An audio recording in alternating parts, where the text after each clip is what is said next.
Welcome back to the deep dive. So today we're tackling a stack of research around probably one of the most famous pieces of literature ever written, Psalm 23. And our mission really is to get past that funeral home sentimentality and see what the sources argue this thing really is. Because, well, it's a radical political manifesto and a pretty gritty survival guide. Yeah, that's it exactly. We hear, "The Lord is my shepherd," and we just, we think of a soft eulogy. But when you put it back in its original ancient Near Eastern context, it becomes so much sharper. I mean, it's actually quite subversive. That political angle was the first thing that really jumped out at me. In the ancient world, shepherd wasn't just, a guy with a crook. It was a royal title. A huge You set. had absolute monarchs like Hammurabi, Lipit Ishtar. They're calling themselves the shepherd on public monuments. And it's basically propaganda. It's a way to say, I own you. I have absolute authority.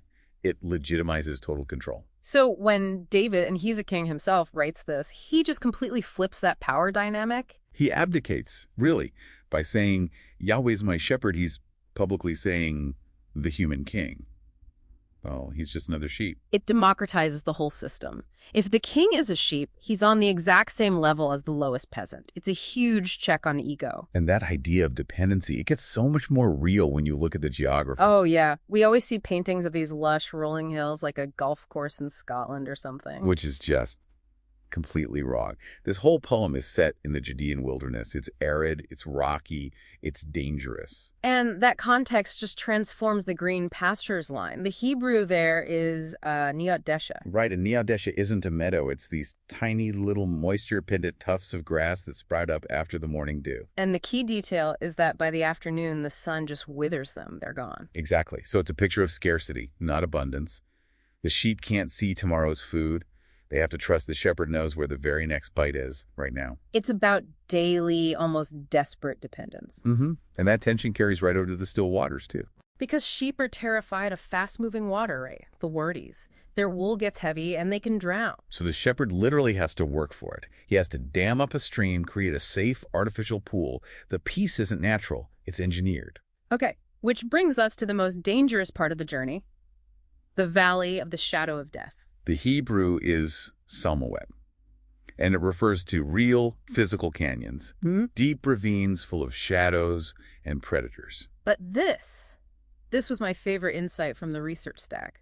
Look at what happens to the grammar right at that moment. Oh, it's brilliant. In the first few verses, he's talking about God. He leads me, he restores me. Third person. But the second he steps into the Salmawet, into the dark valley, he switches. He starts talking to God. You are with me. It's a profound psychological observation. The deepest intimacy with the divine doesn't happen in the green pastures. It happens in the crisis. The darkness forces the conversation to become personal. And then when you survive the valley, the whole image shifts. You go from the wilderness to a royal banquet. You prepare a table before me in the presence of my enemies.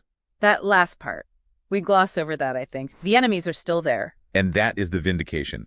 The argument is that God doesn't just pull you out of the conflict. He hosts a feast right in the middle of it. It's a form of, well, psychological dominance. Yeah. The enemies aren't gone. They're just reduced to being powerless spectators while you flourish. It's an incredible power move. You're eating while the thing's trying to destroy you. You just have to watch. Okay, so before we finish, we have to hit this final translation twist. Yes. We all know the line, surely goodness and mercy shall follow me. But follow it's just too weak. Yeah. The Hebrew verb is radaf. And what does radaf usually mean? In almost every other context in the Bible, it's used to describe enemies chasing their prey. It means to hunt, to pursue, even to stalk. So David is taking the language of being hunted. And he's subverting it. He's saying, oh, I am being stalked, but not by predators. I'm being hunted by goodness and mercy. It's not passive at all. It's an active, aggressive pursuit. Right.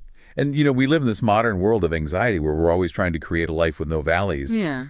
But this poem challenges that. It suggests that no matter how fast you run or how dark the canyon gets, you actually can't outrun the grace that is hunting you down. What a wild image to leave you with, being stalked by a goodness you can't possibly escape.